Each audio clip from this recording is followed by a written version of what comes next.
Really large blue ones up at the top there are Victoria Crown pigeons. They're one of the birds not pictured on the guide. Victoria Crown pigeons.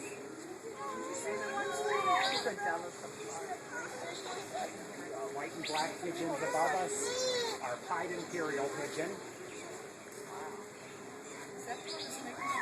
Yes, that's the Argus pheasant. He's the one making that two-note call. That's the male. Female is smaller, a little bit darker in color, and doesn't have the 4-foot-long tail. Her tail is only about 10 to 12 inches.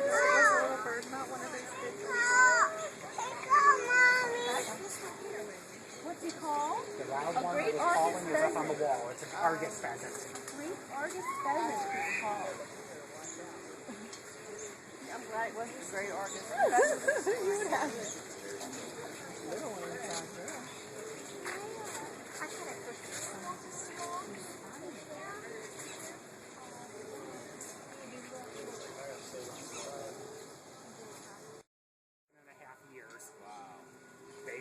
They paired up right after we brought them here, and they've been together ever since. We have others that aren't quite as picky about staying together. Yes. But these two both hatched in here and were raised in the area, and then came together once they were old enough, and they've been together since. Another type of pigeon around there. That's a Mauritius pink pigeon, chasing a young green-winged dove. That green-winged dove's only about 5 weeks old.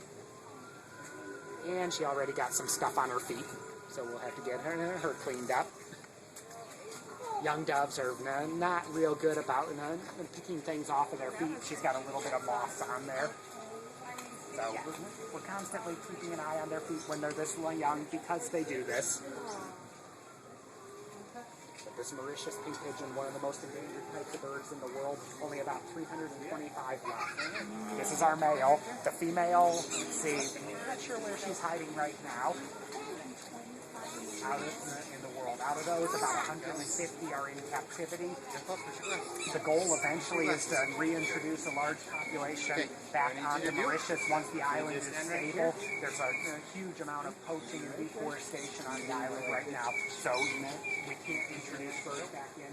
We started with a captive population of about 40 birds. There was a wild population at the same time of about 400 birds. In the meantime, we've bred quite a few in captivity.